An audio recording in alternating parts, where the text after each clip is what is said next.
حضرت حارث عشری رضی اللہ تعالی عنہ فرماتے ہیں، یہ مسند احمد ابن حنبل میں بھی ہے، ترمذی میں بھی ہے، قال قال رسول اللہ صلی اللہ علیہ وسلم انی آمرکم بخمس اللہ امرنی بہن۔ یہ ایک روایت میں اضافی الفاظ ہیں، اللہ امرنی بہن، دوسری میں نہیں ہے۔ انی آمرکم بخمس کے بعد شروع ہو جاتی ہے بالجماعت والسمع والطاعت والہجرت والجہاد فی سبیل اللہ۔ مسلمانوں میں تمہیں 5 باتوں کا حکم دے رہا ہوں، اور یہ حکم اللہ نے مجھے دیا ہے، حالانکہ آپ کو بھی حکم دینے کا اختیار ہے، لیکن آپ نے تاکید کے لیے کہا، میں اپنی طرف سے نہیں کہہ رہا، میں پہنچا رہا ہوں۔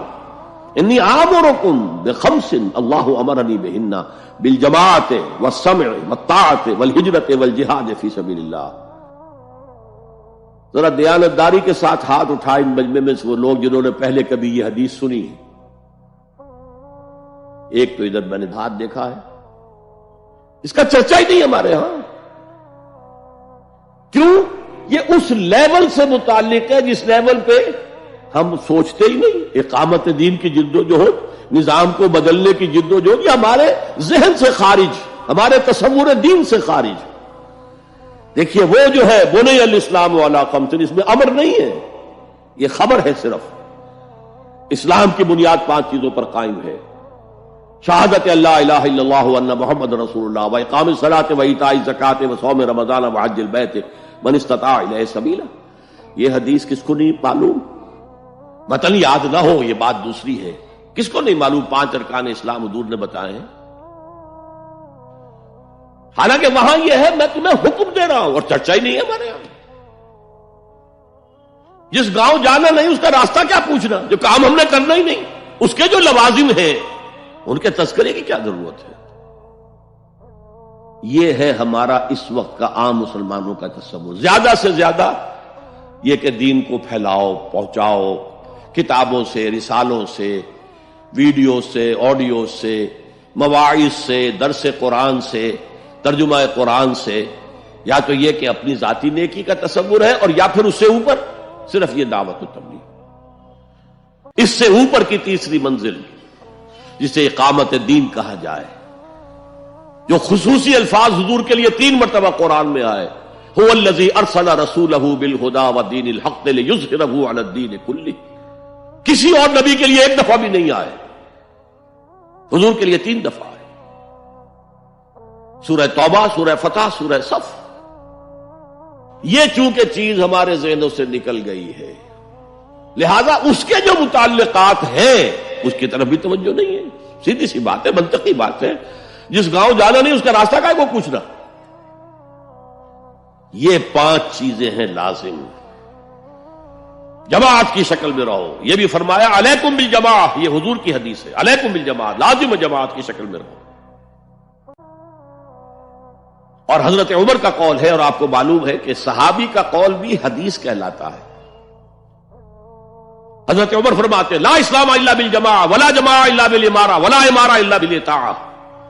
کوئی اسلام بغیر جماعت کے نہیں، کوئی جماعت بغیر عمارت کے نہیں، اور کوئی عمارت بے فائدہ ہے اگر اس کی اطاعت نہ ہو۔ تو پہلا حکم بالجماع والسمع، اور سننے کے لیے وابستہ رہنا ہوگا، وابستہ رہ شجر سے امید بہار رکھ۔ اب یہ نہیں ہو سکتا تھا کہ حضور پر کوئی بات آئی ہے تو آپ خود ہر ایک کے گھر جا جا کے اس کو پہنچائیں۔ آپ وابستہ رہیں اس نظم جماعت کے ساتھ، جیسے کہ درخت کا پتا جو ہے اس تک بھی جڑ سے لے کر جو غذا آ رہی ہے درخت کے پتے تک پہنچ رہی ہے۔ تو پیوستہ رہ شجر سے امید بہار رکھ، اس پیوستگی کے ساتھ، تاکہ وہ سارے احکام آپ تک خود بخود پہنچے۔ والطاعہ، اور اطاعت۔ 3 چیزیں ہو گئی، بالجماعت والسمع والطاعت والہجرت والجہاد فی سبیل اللہ۔ اور میں اس کی حقیقت پہلے بھی بیان کر چکا ہوں۔ ہجرت، اس کی بنیاد کیا ہے؟ حضور سے پوچھا گیا ای الہجرت افضل یا رسول اللہ، اے اللہ کے رسول سب سے اعلیٰ اور سب سے افضل ہجرت کون سی ہے؟ فرمایا ان تہجر ما کرہ ربک، ہر اس چیز کو چھوڑ دو جو تمہارے رب کو پسند نہیں ہے۔ آج اپنے گریبان میں جھانکیے، جو چیز زندگی میں غلط ہے شریعت کی روح سے طے کیجئے کہ اب نہیں ہوگی، اب ختم کر دوں گا، ہجرت شروع ہو گئی آپ کی۔ ان تہجر ما کرہ ربک، ہر اس چیز کو ترک کر دو، چھوڑ دو جو تمہارے رب کو پسند نہیں۔ اور آخری ہجرت تو آئے گی وہ اقامت دین کے آخری مرحلے میں، جب اقدام ہوگا، جب نظام کو چیلنج کیا جائے گا، پھر جو ہجرت ہوگی وہ فرض ہجرت ہوتی ہے۔ مدینے کی ہجرت فرض تھی، ہجرت حبشہ فرض نہیں تھی۔ وہ تو جن لوگوں کی ہمت جواب دے رہی تھی اور جو پرسیکیوشن ہو رہی تھی اور جو تشدد ہو رہا تھا اس کو برداشت نہیں کر پا رہے تھے، انہیں اجازت دے دی گئی کہ ٹھیک ہے چلے جاؤ، حبشہ کی طرف ہجرت کر جاؤ۔ مدینے کی ہجرت فرض تھی، اگر کوئی ہجرت نہیں کر رہا، ما لکم من ولایتہم من شیء حتی یہاجروا، تو اے مسلمانوں تمہارا ان سے کوئی تعلق نہیں ہے جب تک کہ وہ ہجرت نہ کرے۔ بلکہ سورہ نساء میں اس کو بھی ایک طرح کا نفاق قرار دیا گیا۔ تو وہ ہجرت بڑی ہجرت ہے، گھر بار چھوڑ کر، اور مکے والے جو گئے تھے چھوڑ کر، وہ قریش کے بھیڑیوں کے رحم و کرم پر چھوڑ کر گئے تھے اپنے گھر والوں کو، اور ان کا سارا گھر کا سامان لوٹا گیا تھا، اور اس سارے سامان سے وہ کیپٹل فراہم کیا گیا تھا جس کو لے کر ابو سفیان کا قافلہ گیا تھا شام کی طرف، جس کا حضور نے پیچھا کیا تھا لیکن وہ نکل گیا تھا۔ جب وہ واپس آ رہا تھا تب حضور نے پھر اس کو کنفرنٹ کرنے کے لیے مدینے سے باہر نکل کر پروگرام بنایا، لیکن وہ اللہ کو کچھ اور منظور تھا، ادھر سے لشکر آ گیا اور جنگ ہو گئی، جنگ بدر ہو گئی۔ تو ہجرت کیا ہے؟ شروع سے ہجرت کیا ہے؟ ان تہجر ما کرہ ربک، اور سب سے اوپر کیا ہے؟ گھر بار، اپنے آباء و اجداد کی وطن جہاں آپ کے آباء و اجداد دفن ہے، چھوڑو، جاؤ، اور جاؤ وہاں جہاں پوری طاقت مرکوز ہو جائے تاکہ آپ نظام باطل کو چیلنج کرنے کے لیے ساری طاقت ایک جگہ جمع کر سکیں۔ اور جہاد پوچھا گیا ای الجہاد افضل یا رسول اللہ، سب سے افضل جہاد کون سا ہے اللہ کے رسول؟ فرمایا ان تجاہد نفسک فی طاعت اللہ، کہ اپنے نفس کے خلاف جہاد کرو، اسے اللہ کا مطیع بناؤ۔